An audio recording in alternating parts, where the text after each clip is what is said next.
Welcome to the Flynn Trail Talking Scrapbook, which will introduce you to some of the national treasures associated with the life and work of John Flynn, which can be found in Alice Springs museums.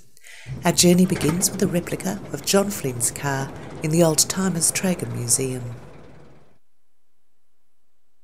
A Dodge buckboard, like the one you see before you, was the practical backbone of John Flynn's inland work.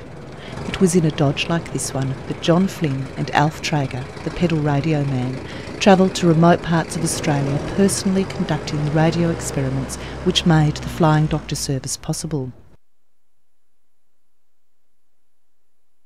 And it was in a Dodge like this one that John Flynn visited outback stations, where he did everything from fixing broken sewing machines to spreading the word of God.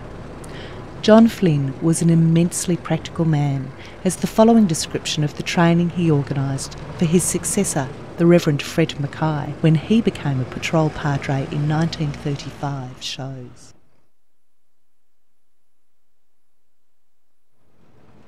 He put me on staff that year, equipped me with a truck, put me in a garage where I worked for 3 months assembling international trucks, and I did a bit of work in dentistry, I did a bit of work in radio, did a first aid course. Going out to the inland, of course, you had to be ready for anything. I would say that he believed in using every facility of the day and being up to date as far as the truck was concerned. He equipped his men perfectly. And the spare parts that he asked me to carry out, I had almost half a truckload of spare parts.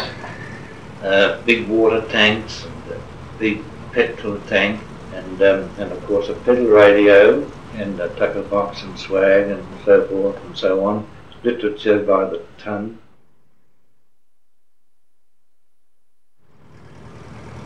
Well, the way I went out to the bush, I asked him, what do I do? He said, you go out and listen to people. And he said, if you're not doing a job in 3 years' time, we don't want you anymore. This small, handmade deck chair is one of many items associated with the life and work of the Reverend John Flynn, which can be found in the museums located on the Flynn Trail.